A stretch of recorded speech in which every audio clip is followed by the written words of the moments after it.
Le sac à disque. Le podcast commence ici. Ça m'est souvent arrivé d'être posé dans mon canapé et de voir mon mec préparer son sac pour aller mixer dans des soirées. Je me demande à chaque fois comment est-ce qu'il arrive à sélectionner une 60aine de disques parmi les 2000 qu'il a sous la main. Ça m'a toujours paru fou qu'il puisse se projeter dans un autre moment que lorsqu'il choisit le disque. Quel sera son mood au moment de jouer ? Pourrait-il avoir des regrets ? Un disque qu'il n'aurait pas emporté ? Un set trop décalé du reste de la soirée ? J'ai commencé à lui poser des questions pour savoir sur quoi il pouvait s'appuyer. Il m'a parlé de l'heure à laquelle tu mixes, le lieu dans lequel tu joues, qui mixe avant toi, qui mixe après toi, est-ce que tu joues seul ou à deux ? Mais peut-être que même en ayant réfléchi à tout ça, il faudra toujours savoir s'adapter.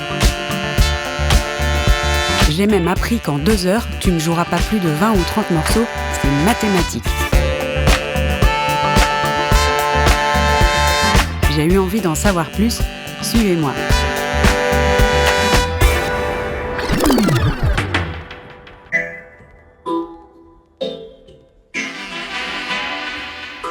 Salut Pedro.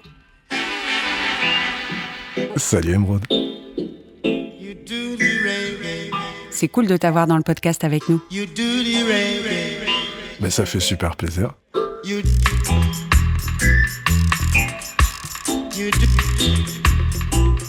Est-ce que tu mixes pour le plaisir ou est-ce que c'est ton métier ? Non, c'est purement pour le plaisir. Ça a failli devenir mon job, mais c'est resté une passion.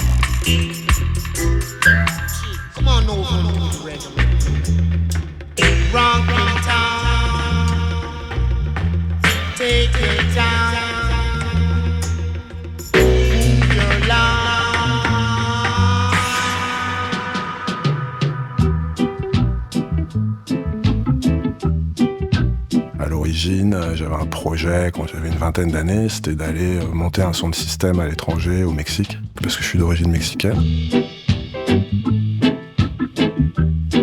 Il y avait beaucoup de demandes autour du reggae, mais il n'y avait pas vraiment de son de système traditionnel. Donc mon idée, c'était de me préparer, de travailler pour être un bon sélecteur de son de système. Il y avait quand même une démarche pro à la base, et la vie a fait que je suis passé sur d'autres choses. Ça s'est pas concrétisé, mais c'est resté une passion.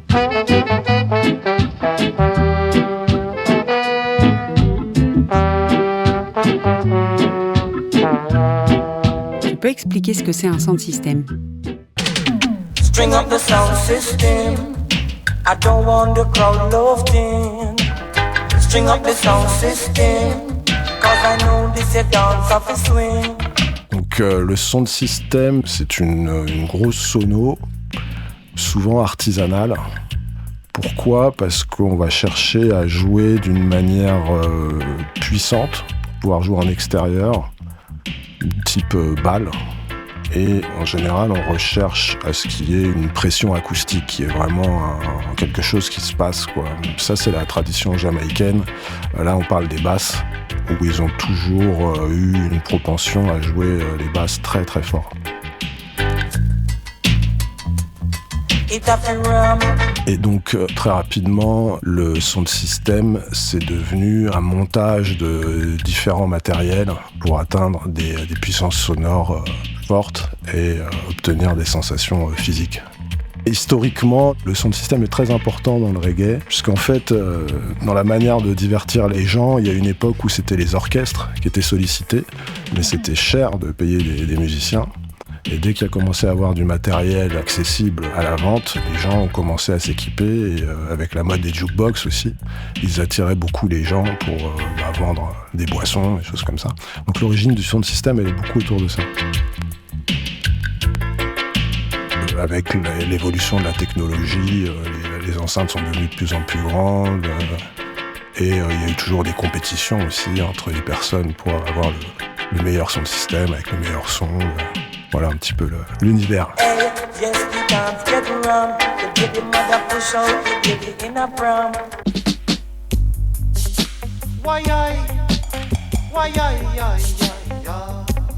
Donc toi, tu ne viens pas du club, mais est-ce que tu as eu déjà une résidence quelque part ou est-ce que tu as joué dans des festivals ou même dans des sound systems? Alors, typiquement, moi, j'ai toujours été invité à jouer à droite à gauche. À tout moment, ça commence par des soirées, des anniversaires, des soirées chez les gens, ce qui a abouti à des invitations pour jouer aux soirées à l'université, par exemple. C'est toujours resté un petit peu dans ce domaine-là, quoi. Il y a eu des premières parties aussi, justement. Ça m'est arrivé qu'on m'invite pour une petite scène locale où il y avait besoin d'un DJ. Voilà.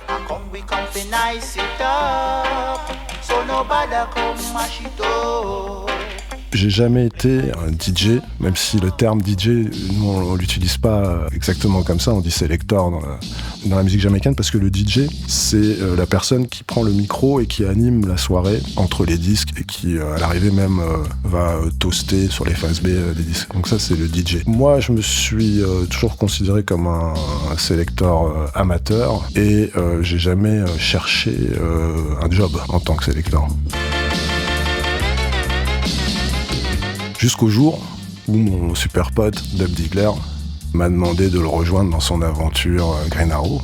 Je trouve que ça faisait des années qu'on jouait ensemble, puisqu'il m'invitait régulièrement. La sono qu'il a actuellement, il y en avait déjà une partie depuis des années. Elle était utilisée pour plein d'événements, des fêtes privées bien sûr, mais des anniversaires, plein de choses. Et à chaque fois, il m'invitait pour faire le selector sur la partie reggae. Et le jour où il a créé Green Arrow, où il a voulu faire une structure, il a créé un label aussi à côté de ça. Il m'a demandé de le rejoindre dans l'équipe officiellement pour faire la partie reggae traditionnelle en tant que selector. Là, ça a changé l'approche puisque je me retrouvais dans une dynamique et surtout, on a le plaisir de sortir le son de système justement et d'arriver avec une proposition où t'es pas juste justement un selector, mais il y a toute une sono, une soirée. Le son de système, c'est pas juste la sono justement, c'est la manière dont ça va se passer, dont tu animes, la musique que tu vas jouer, le rythme, les gens que tu attires par le style de musique que tu joues. Tout ça, c'est un ensemble. God made man, and man become a living soul. L'identité, ouais, elle tient à toutes ces choses-là, pas que au son de système, à la sono en tant que telle. Tu peux avoir une sono moyenne, mais faire des super soirs aussi, puisque de toute manière, pour trouver des endroits qui vont t'accueillir avec une sono gigantesque, c'est compliqué. God is a soul man, and the beginning God made man in his own image. I want you to have the knowledge. T'as combien de disques dans ta collection et comment tu t'y retrouves? Alors je suis incapable de dire combien de disques j'ai. J'en ai beaucoup, je sais, les gens qui viennent chez moi, souvent ils disent « on entend les disques ». Mais j'ai aucune idée du nombre de disques. Tout ce que je sais, c'est que ça prend beaucoup de place.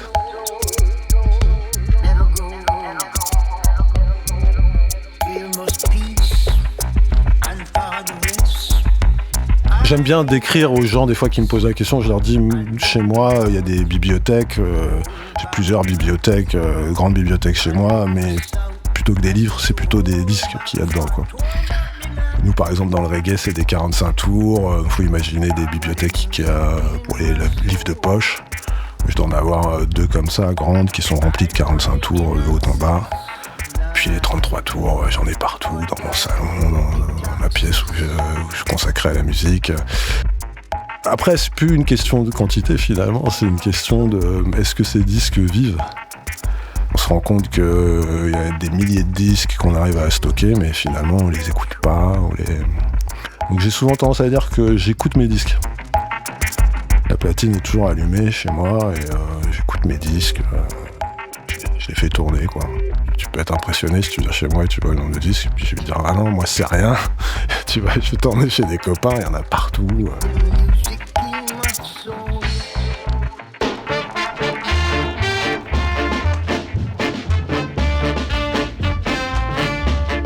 T'as plus de 45 ou de 33 ? Plus de 45, c'est sûr. parce que dans notre musique, ça se passe surtout en 45 tours. C'est le support de la production musicale jamaïcaine. Du coup, comment tu t'y retrouves ? Dans mon cas, j'aime la musique jamaïcaine dans toutes ses époques. Ça fait un sujet où tu as différents styles. Finalement, la musique, elle a évolué. Chez moi, la musique est plutôt rangée par époque. On va dire déjà du plus ancien au plus récent. Et ensuite, plutôt par label, quand il y a des gros labels à l'intérieur du label, par artiste. Quand tu dis musique jamaïcaine, tu parles de reggae uniquement ? Il y a le calypso, il y a le mento. C'est pas les musiques vers lesquelles je me suis orienté moi. Je me suis intéressé au ska et les musiques qu'on suivit, c'est-à-dire ensuite le rocksteady, le reggae.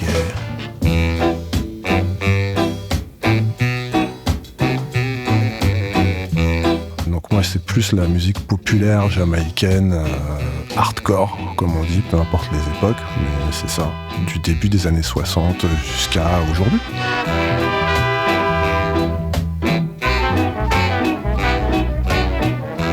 Ouais, ils disent hardcore parce que c'est raw.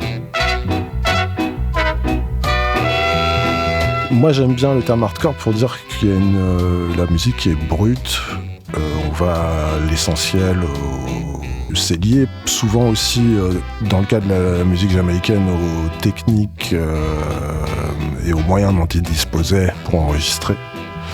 Et du coup, la façon dont les artistes, c'est-à-dire les musiciens et les chanteurs, devaient se préparer pouvoir enregistrer. Tout ça faisait qu'il y avait un niveau de qualité assez élevé pour pouvoir avoir des belles choses à l'enregistrement. Le côté hardcore, je dirais, c'est surtout aussi la manière dont est délivrée la musique avec les tripes et souvent avec un message aussi, avec un côté très très brut et très efficace. Pourquoi ? Parce que c'est une musique qui est issue du ghetto aussi, souvent, avec des artistes qui passent des émotions fortes. Tu peux aussi parler de musique hardcore sur un morceau de reggae roots qui va être même Lovers, avec des paroles sur la souffrance, où là tu vas te prendre le truc en pleine gueule et tu vas te dire il se passe quelque chose. Voilà, une émotion dans la voix, où ça te met la chair de poule. If everything in life was right, then we would never have to fight. So if we never use the brain, then only carcass would remain. Et je pense que ça vient beaucoup de la soul, de tout ce que les Jamaïcains pouvaient écouter, tous les artistes pouvaient écouter. The joys of making this and that and winning money from the slot. Forget about stupidity. Discover your ability. Develop your creativity. Cultivate humility to brave the stormy weather. Oh, my brother.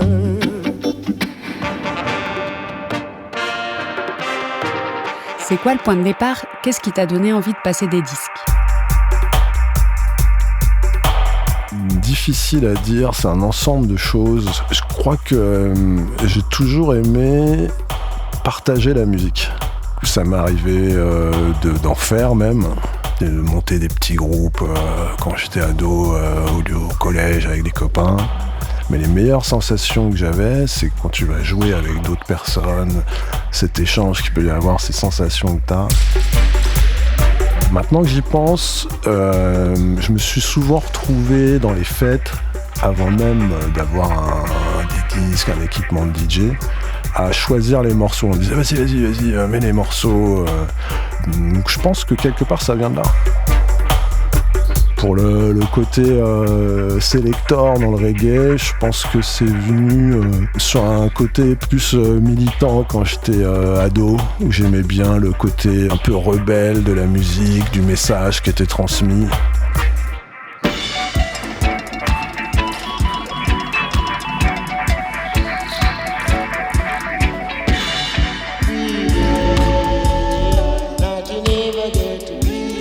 J'ai eu la chance d'avoir des potes qui écoutaient de la bonne musique Et pour le reggae, c'était le cas. On avait un poteau qui était passionné de reggae, qui avait des disques incroyables, qui allait à Londres, qui ramenait des disques et qui nous a fait écouter des bons artistes. Donc c'était un peu facile, quoi. Là, on s'est pris des grosses claques, mais c'était pas un hasard finalement. Donc j'ai eu un peu cette chance-là, le côté un peu les grands frères, quoi, qui te font découvrir des choses tellement géniales que, en général, t'adhères, quoi. Pour tout te dire, je crois que mon premier son de système, j'ai à moitié compris ce qui se passait. J'étais pas encore... Moi, j'ai toujours aimé le reggae, mais j'écoutais pas. J'étais pas à fond dans le reggae. J'avais été choqué par la violence de la sono, le côté même un peu trop fort. Ils y vont très fort quand même. Puis le fait que j'ai basculé, plus j'ai écouté la musique et les différents styles, j'ai écouté d'autres musiques aussi, mais je trouve que dans cette musique-là, j'ai vraiment basculé à un moment donné, mais ça s'est fait progressivement. On parle de ça, c'est quand t'as 16 ans, 15-16 ans, j'ai grandi en cité, c'était pas trop la techno que tu pouvais entendre dans les voitures qui circulaient. Nous, c'était la funk et le reggae. Moi, j'ai ces souvenirs, les premiers Ghetto Blaster que j'ai entendus, c'est soit des vieux morceaux de funk, soit du gros reggae. Ça joue aussi, puisque tu es toujours un peu en admiration des grands, Lord, tell come we say, tell them beware. Oh, one more at the nuclear. Bonsoir Massive & Cool, Lord Zelko avec vous jusqu'à 23h sur Radio Nava pour du pure dancehall style.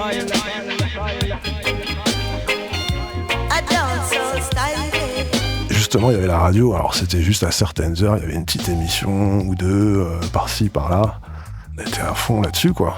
C'était le moyen d'aller un peu plus loin que ce que ton pote il avait, des disques que ton pote il avait, etc. Et puis tu découvrais tout, quoi, les nouveautés, et ça c'était génial. Voilà, et on enregistrait nos cassettes, et c'est comme ça qu'on a fait notre éducation. Moi, je me souviens que j'ai laissé une cassette dans l'appareil pour qu'au cas où il y avait un super morceau qui passait au moment où tu écoutais la radio, que tu sois prêt et que tu enregistres le morceau, quoi. C'est comme ça que ça se passait. Et j'étais le champion de ça. J'arrivais à me faire des super cassettes. Voilà, c'était ça.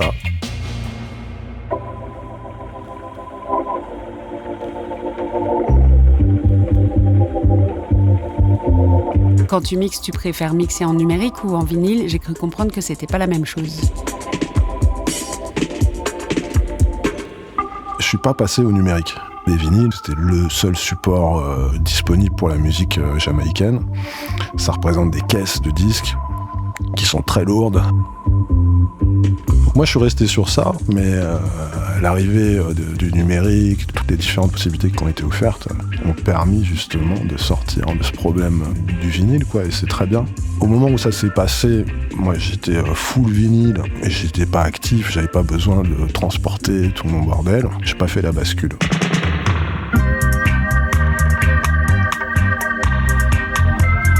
Et j'imagine que c'est pas la même chose de préparer son sac pour une fête entre amis ou pour un gros club. L'idée, c'est toujours un peu d'essayer de savoir dans quel type de lieu tu vas jouer, pour essayer de comprendre quels sont un peu les gens qui vont venir, à quoi ils s'attendent, d'aller chercher dans les différents styles, dans notre cas de la musique jamaïcaine, on allait chercher dans les différents styles ce qui pourra le mieux coller. On en revient au vinyle et aux quantités que tu es capable de porter aussi, parce que ça c'est intéressant aujourd'hui, quand tu as dématérialisé ta musique, tu peux te balader avec toute ta discothèque, quasiment.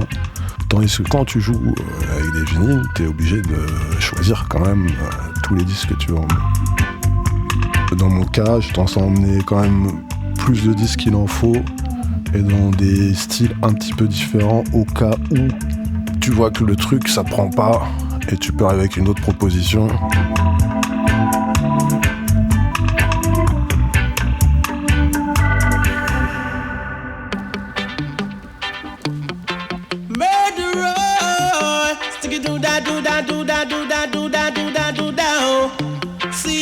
En plus, en fonction de l'heure où tu joues, c'est pas la même chose. C'est vrai. En plus, dans le reggae, je dirais qu'il y a une tradition un peu de faire évoluer la musique tout au long de la soirée. Ça peut se faire de manière chronologique souvent, c'est-à-dire qu'en début de soirée, tu vas jouer plutôt les vieilleries, et au fur et à mesure, ça va évoluer vers les choses les plus récentes, mais c'est pas une règle. Je dirais qu'aussi le rythme joue pour faire monter le rythme progressivement en général. C'est toujours le truc de sentir le moment. À quelle heure tu vas arriver, toi, à la soirée, en tant que DJ ou selector? Idéalement, je trouve que c'est sympa que le mec qui va jouer de la musique, il ait entendu un peu ce qui s'est passé avant. Puis ça t'évite aussi de rejouer les morceaux qui ont été joués par les gars avant toi, qui se sont donné du mal à préparer des trucs, et toi t'arrives, Et est-ce que t'as une méthode pour préparer ton sac? Le sac, il est toujours prêt d'une certaine manière, parce que c'est une box. Ça ressemble à quoi une box exactement? Une boîte dans laquelle tu vas ouvrir, il va y avoir 2 grandes rangées de 45 tours. Tu peux la porter à une main, c'est quand même super lourd, mais c'est grand, ça va être grand comme 3 boîtes de chaussures, on va dire, tu vois, et dedans tu vas avoir au total 150-45 tours, c'est déjà beaucoup. Ça, c'est la petite box. Dans les sons de système, traditionnellement, tu as une boîte beaucoup plus grande qui va être grande comme un bureau ou un peu plus petite qu'un bureau, où tu vas avoir jusqu'à 3-4 rangées de 45 tours. C'est vraiment la box classique. Pourquoi ? Parce qu'un son de système, quand il s'installe, en général, il va jouer toute la soirée. Donc ça peut aller de 20h jusqu'à 6h du matin. Des disques, il en faut, quoi. Les gens, quand ils viennent écouter un son reggae et qu'ils ont capté ton identité, ils vont s'attendre à entendre certains trucs. Alors, je dis pas que je vais jouer tout le temps les mêmes morceaux, mais au niveau des styles, donc dans ma box, il y a toujours quelques trucs qui sont toujours prêts. Et au moment où je vais aller jouer, s'il y a une thématique précise, voilà, je vais tout changer. S'il y a juste un événement qui s'est passé ou on peut réagir par rapport à l'actualité, là, hop, je vais intégrer des choses dans la box. Mais les box, elles sont toujours prêtes. Parce qu'on aime bien un peu avoir nos sélections, les artistes qu'on a choisi de jouer, quelles époques on a choisi de jouer. On va jamais les jouer dans le même ordre mais il y a des choses, c'est dans la box, quoi. Voilà. Mais c'est là où à toi de savoir ce que tu veux comme identité. Et dans mon cas, c'était pas forcément avoir tous les classiques, mais au contraire d'avoir les morceaux qui représentent vraiment notre identité. Identité, il y a des choses que tu trouveras toujours dans nos box. Voilà. T'as un morceau étendard ? Bon, dans le cas de notre son de système, ce seraient les morceaux de notre label.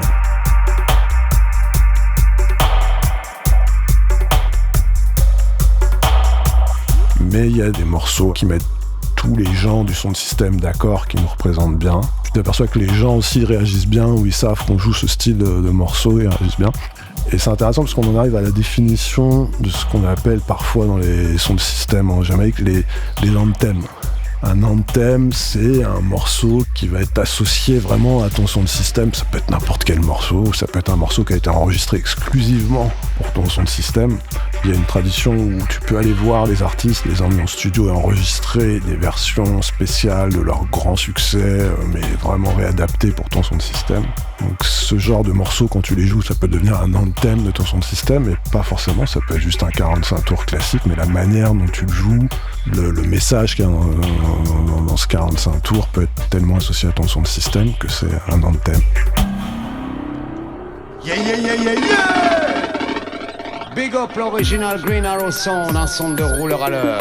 Yeah man, Pedro, Dub Diggler, original. Dur à cuire. Yeah! Écoute ça! Nous, crayon papier, tout ça on vient écrire. Green Arrow Sound, on vient définir. Nous, dur à cœur, à cuire il est dur. Dur à cœur, à cuire il est dur. Dur à cœur, à cuire il est dur. Dur à cœur, à cuire il est dur. And we big up all the crew in Mexico, all over Mexico, Dan Pedro. Et justement, il sera forcément toujours dans ta box. Peut-être que tu ne joueras pas à chaque fois, mais il faudra que tu sois capable de jouer pour faire plaisir aux gens. En général, tu le joues souvent. L'exemple classique de l'anthem, c'est quand tu as des morceaux qui reprennent le nom du son de système. C'est un hasard par rapport au nom que tu as choisi pour ton son de système. S'il se trouve qu'il y a des chansons autour de ce nom-là, pour que le nom du son de système soit chanté dans la chanson. musical instruction and tune into this crucial Green Arrow production.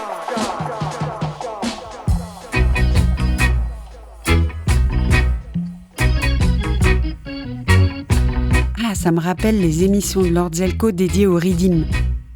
C'est vrai, dans ton classement, tu as les Riddim.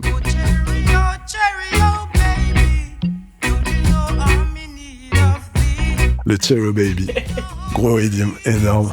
Dans la musique jamaïcaine, il y a beaucoup de recyclage des instrumentaux à travers les époques. Il y a énormément de reprises des instrumentaux, on les réadapte au goût du jour, et pour lesquels les artistes aimeraient pouvoir chanter sur ce fameux instrumental, etc. Donc ça fait que, oui, il y a une tradition, c'est ce qu'on appelle le Riddim. Tu peux arriver en tant que DJ à avoir une quantité incroyable de différents chanteurs sur des réadaptations du même instrumental. C'est comme ça qu'on mixe aussi parfois dans son système, on n'hésite pas à mixer les différentes versions du même instrumental.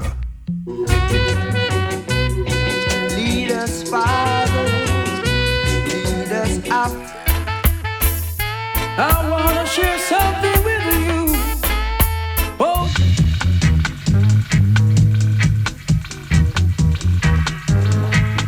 No, oh no. Teach me truths and rights. Pour revenir à la boxe, quand tu vas jouer un instrumental, en général, tu vas avoir au moins 2-3 artistes sur le même instrumental. Ils sont classés les uns après les autres dans la boxe, et souvent dans l'ordre dans lequel tu vas les jouer idéalement, puisque dans le feu de l'action, dans mon cas, idéalement, ils sont classés comme ça. Après, parfois, c'est le bordel, t'as pas remis le disque au même endroit et tout, tu te démerdes, mais il y a ça.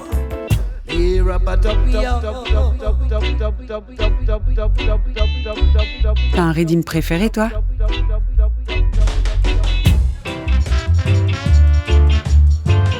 Je te dirais quel était mon Riddim préféré au départ. C'était le Get in the Groove des Heptones, c'est un Riddim Studio One.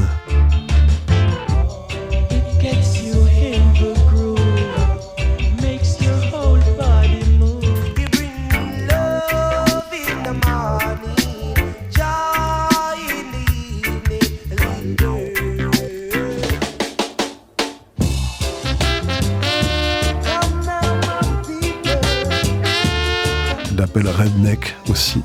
Mais quand tu dis Get in the Groove des Heptones, c'est vraiment un Riddim très connu et encore très utilisé aujourd'hui.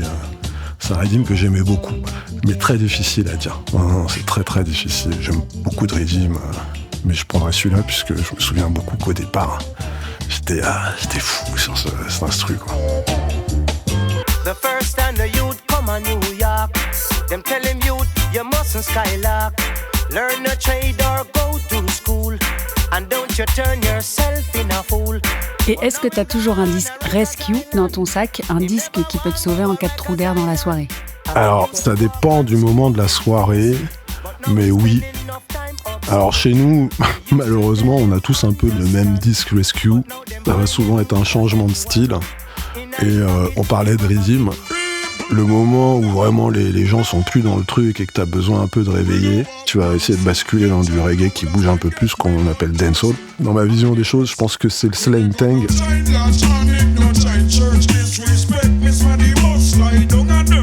Le fameux Riddim qui a été un peu un des premiers succès du gros reggae digital. C'est souvent ce Riddim qui est sorti par les sélecteurs reggae au moment où ça commence à dormir, où il n'y a plus de... Allez, s'il n'a pas été joué trop avant.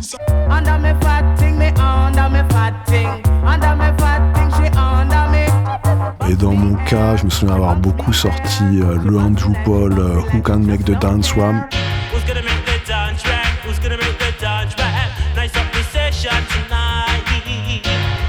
C'est un des exemples sur Riddim, c'est une version anglaise du Riddim. Mais là, tu m'as demandé, je te dis honnêtement, j'ai souvent sorti ce morceau-là. Pourtant, c'est un morceau du milieu des années 80, on n'est pas dans le dancehall avant-gardiste. Mais je sais que souvent en soirée, c'était le point de bascule pour amorcer sur d'autres choses et faire arriver le gros son derrière. Et est-ce qu'un même sac pour deux fêtes, ça peut marcher ?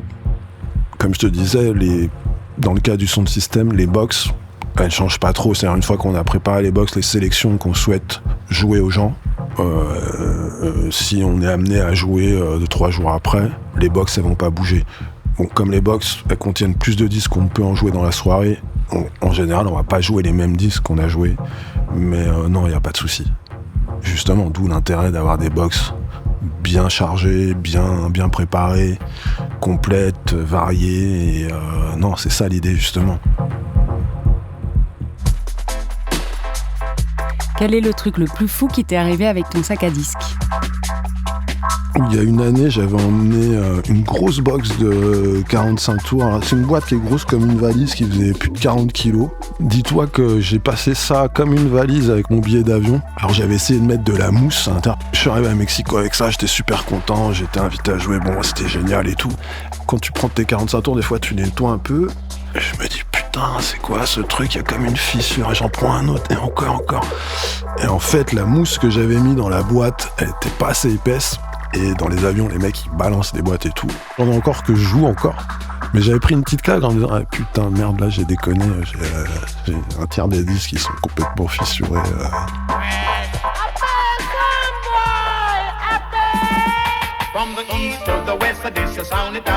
C'est quoi ton meilleur souvenir de cette ? Un souvenir qui est vraiment cher à mon cœur, c'était une belle surprise, c'était pour les premières nuits blanches. Nous, on avait imaginé ça plus comme une espèce de fête de la musique la nuit, où les lieux culturels seraient ouverts et tout. Et donc il y avait un bar à côté du Café Charbon qui nous avait proposé d'amener le son de système et de faire un truc devant. Nous, c'est toujours ce qu'on a aimé. Le moment où la magie, elle prend, t'as tout le monde qui est dans la rue, qui danse, qui vient même te dire « Ah, c'est quoi le morceau ? Ah, c'est génial, merci les gars » et tout.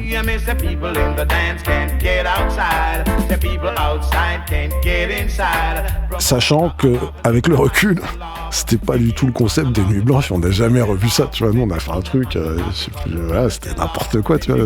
Et sachant que c'était avant Green Arrow, c'est comme ça, on est arrivé, il y avait la sono de Dub Diggler, toujours. Et on a installé ça, il y avait même eu des performances vidéo projetées sur le mur de l'immeuble et tout. On s'était un petit peu enflammé sans s'en rendre compte, tu vois. C'est un très beau souvenir.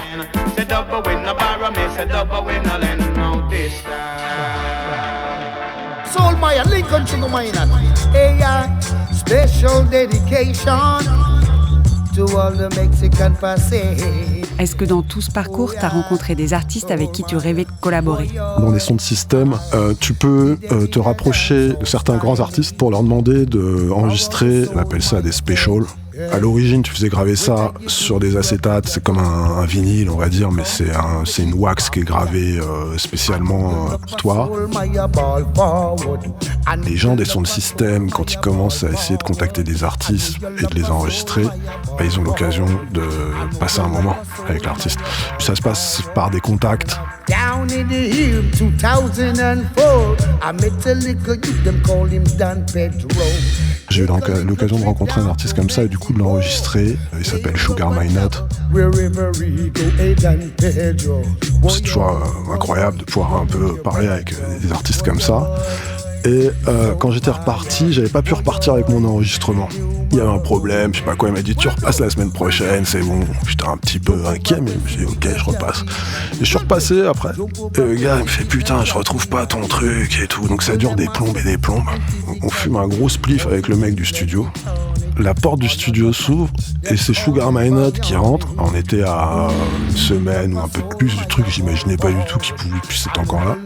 Je me souviens, on a passé tout l'après-midi à faire à manger, à rester dans le studio, juste, c'est comme une petite souris où tu observes ce qui se passe et tout, tu vois l'artiste passer sa journée à enregistrer, à voicer.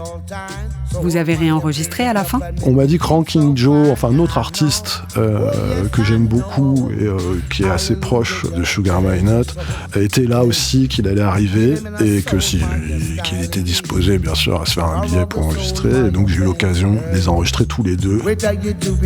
Soul Maya sound. Hey, what the man is Ranking Joe? Yes, Booga Maya, man, original bang the Ranking Joe. Soul Maya, you got Don Pedro from Paris to Mexico.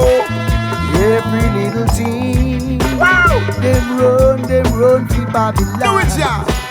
C'est vraiment un rappel de ce qu'est la force du son de système dans cette musique. Le son de système était le canal de diffusion de cette musique. Et donc, il fallait aller dans les soirées pour pouvoir entendre tous ces morceaux. Et si les gens venaient dans les soirées, justement, c'était pas pour entendre le Bob Marley, machin et tout, c'était pour entendre tous ces morceaux-là. Et ça a toujours été depuis les années 50, 60. On utilisait les sons de système pour ça, pour tester la musique. C'est pas la même chose d'entendre le super morceau qui vient de sortir du super artiste que tu vas entendre à un moment donné dans la super émission Underground et tout, tu l'entendras. Mais ce sera pas pareil que si t'es allé à la soirée et que t'entends ce morceau-là jouer sur un son de système. Tu vas dire, mais putain, jamais de ma vie j'ai entendu un truc aussi fou. Les artistes ont toujours reconnu ça et ont toujours soutenu les sons de système pour ça. C'est pour ça qu'encore aujourd'hui, même le petit son de système amateur de quartier, l'artiste lui donnera toujours un peu de crédit. Ok, vas-y, je vais te faire ton truc.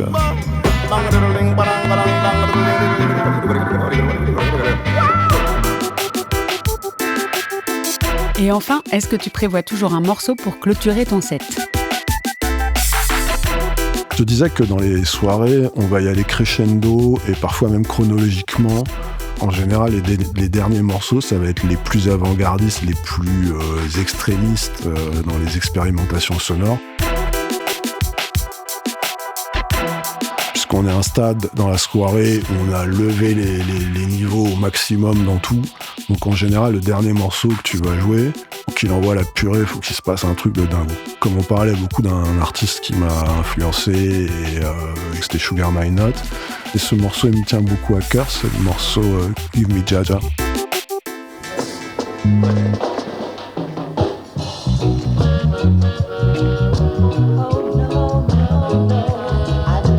C'est un morceau que je pourrais jouer à la fin. Mais là, t'es dans un moment où peu importe ce que t'as joué, tu vas switcher et t'annonces que voilà, c'est le dernier morceau. J'ai envie de te dire, tu peux jouer n'importe quoi. Merci Pedro. Eh bien, merci à toi. C'était un grand plaisir.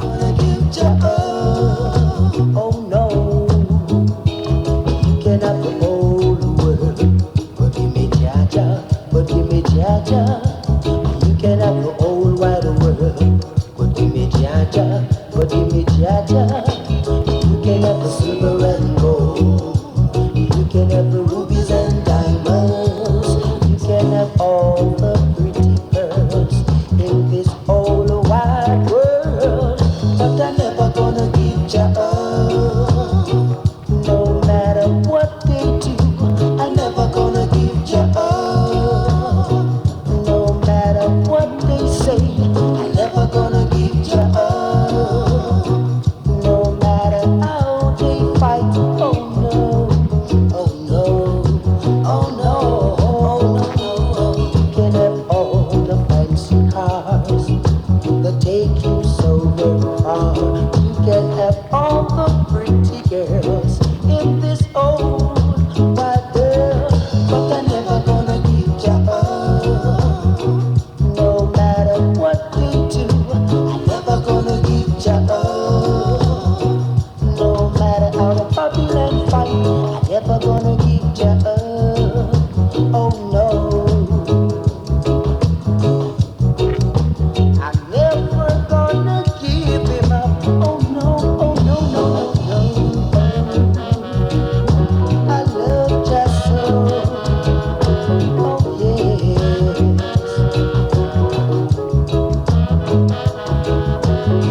But give me Jaja. You can have the whole wide world. But give me Jaja. But give me Jaja. You can have the silver and gold. You can have the rubies and diamonds. You can have all the pretty girls in this whole wide world. But I'm never gonna give ya up, no matter what they say. So back with the temptation, back with